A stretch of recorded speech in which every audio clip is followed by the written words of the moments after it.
Body language. Yeah. I want to talk about that. Does it, you said earlier it's one of the things we can't lie about. Is there anything that you still look for in today when you're trying to read someone, their body language? Are there certain cues? Is there postures or? Well, you know, you got to, in reading nonverbal communication, it's a different form of intelligence. It's not algorithms. It's not formulaic. It's human. It's emotional. It's empathetic. It's a reading without words. It's attuning yourself to other people. So I attune myself to people's emotions, to the vibe that they give off in an overall sense. A gestalt is one thing that I like to do. So if I had to give it a word, I would say anxious, or I would have to say outgoing and extroverted, or I would have to say impatient or whatever. There's an energy that kind of defines them. It's a word, and that word is not precise, but there is an overall feel that I get from a person. And then I'm always looking at specifics.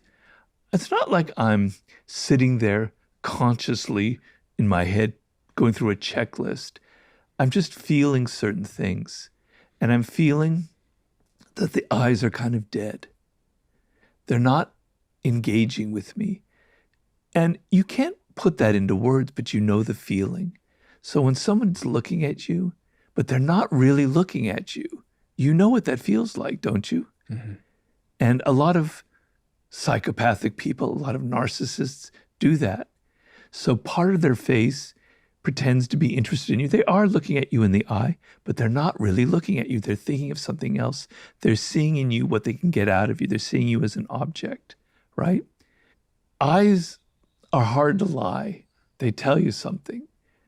Now, actors, very skilled actors, can kind of create some of these impressions. But one thing that they can't fake is the tone in their voice. And actors will tell you that it's the hardest thing to actually consciously control.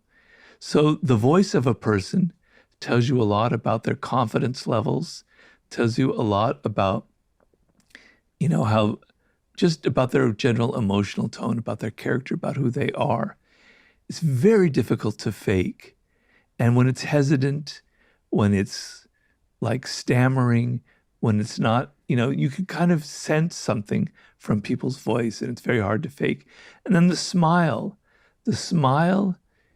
tells you 100 different things if you know how to read it. There's the authentic smile, which I'm not going to fake right now, but well, it lights up the whole face, like you really feel joy.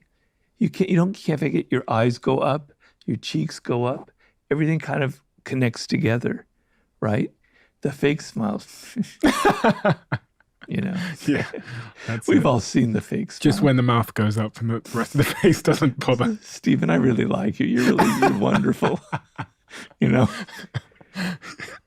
Most of the time, most smiles are fake, but you can kind of, when you see the genuine smile and you go, that's what caused the genuine smile, you should become aware of that. And then body language tells you a lot. Like, is somebody, when they're talking to you and you're standing up at a party, is their body kind of facing another direction while they're talking to you? Are they kind of looking out that way while they're talking to you? That means they're not really interested in you. They're not really engaged in you, right? Also, when you catch people by surprise and they don't have the time to put on a fake smile, I often tell people to do this. Like, there's somebody in your office and you don't know whether they're a snake or whether they're actually genuinely your friend. You suspect it could go either way. You kind of approach them from an angle, right? And you surprise them and you come up to them and you go, they look at you. And for a second, you detect what we call a micro expression of disdain. And then they put on the smile. That micro expression, which scientists, psychologists have studied, lasts for like less than a second, much less than a second. You have to be able to read it, but it reveals whether they actually like you or they're totally false. They can't fake it. So if you come straight on, they'll, oh, hi, Stephen, I love it. Great to see you. They come in, oh, they kind of pretend, then they try and act, and you can get clues like that. There's so many ways to read body language. It's such a fascinating subject. I could go on for hours about it. How important is it, you're talking about colleagues and team members there, and earlier you said that people are contagious. How important do you think it is to the success of our lives? And I pause there because success means it's a personal thing, it's a professional thing, to surround ourselves with the right group of people and to be intentional about that. It's very important. I have a chapter in, excuse me, in the 48 Laws of Power about infection. And I think it's an experience many of us have had where you're around somebody who seems at first glance to be very interesting. And they become your friend, maybe. They're very dramatic and they have all these stories to tell. And they seem almost slightly larger than life. And you engage with them and then you become friends. And then slowly, slowly, slowly, it becomes clear that they're a little bit nuts, right? They're always talking about how this person screwed them, how that person screwed them, how this boyfriend or girlfriend was so awful and so nasty. You begin to realize, is this true? Or is it maybe they are the problem? But now they're your friend, and now you're emotionally attached to them. And now they have room to play all these kind of games on you, and all of their drama starts infecting you. And it's like, God damn it, I want to get away from this person, but I can't. They've infected you with their negative energy, and it gets under your skin.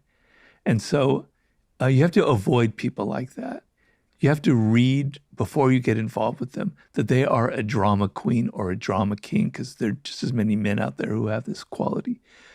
You have to see that they play the victim of everybody else, but actually they kind of bring it onto themselves. Some people are genuinely unfortunate. Bad things have happened to them, and it's not their fault. I'm never saying it's a misconception about that chapter that you should avoid everybody who's unfortunate. There are people, and a lot of people out there, whose circumstances have made them, in their what's going on. It's not their fault, right? But then there are other people you have to recognize that the bad things that happen to them are things that they have brought on because they have this infecting power. It comes from a deep insecurity. You don't want them in your life. Being around insecure people will make you insecure.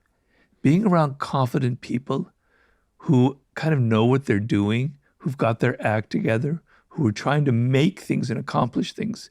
Because there's so many people out there who talk and talk and talk, but never do anything.